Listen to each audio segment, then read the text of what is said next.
Hello everyone, so just a quick video here about the profile of rivers that had come through on Teams as a question. So I'm going to draw out what's called the long profile of a river, and it looks like this. So we have, if we kind of think about it, the journey of the landscape of the river. So it comes down like this, very steep, and then kind of starts to flatten out like that, okay? And you have the source here, and then you have the mouth of the river just here, okay, and at the end you have some kind of body of water, right? So it might be like the sea or a lake or something like that, whatever it is. Okay, so I'll just put something like that in.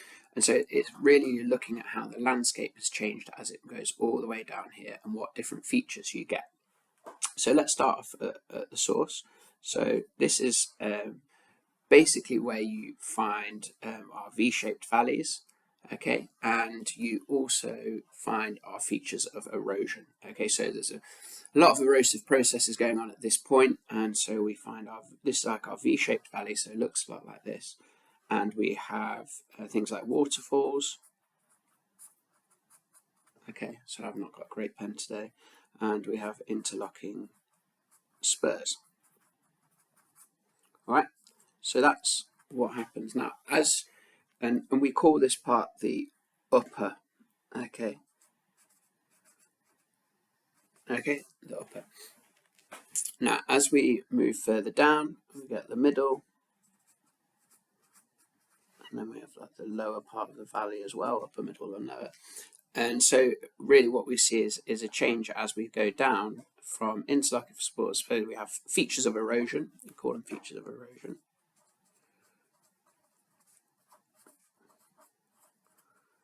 And down here, down here we'll have features of erosion and deposition. Down here, so we'll have things like meanders and oxbow lakes.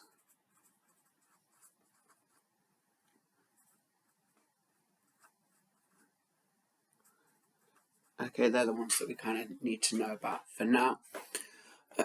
And then as we go into the lower, we get really just deposition. All right, the process of deposition happen here, and we tend to find sediment deposited, and the big way that it's really deposited is in the floodplain. Okay, and if we did like a little cross section, we also find levees as well. So floodplain and levees, and so what it looks so that here it's very angular, and then when we come down here we have very wide flat floodplain. We'll have some kind of channel in the middle here, or again we'll have like a wide flat floodplain. That channel width can vary, but it's always wider than that channel width basically. And we have our floodplain either side, and we have our levees, which are these little bumps over side. Okay, so we have our floodplain here,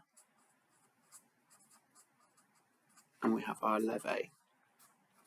And I'll do like separate ones for this, but that's like the basic idea of what we're looking at, going from the middle, upper, middle, lower part course of the valley, and the changes in the river and the river features that we find there.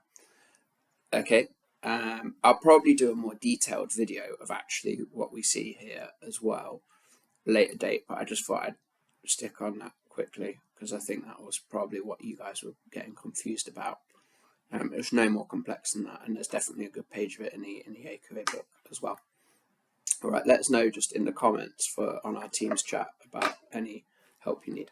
All right, good luck tomorrow. Let us know anything. I'll be kind of online, so just drop us a message. Bye.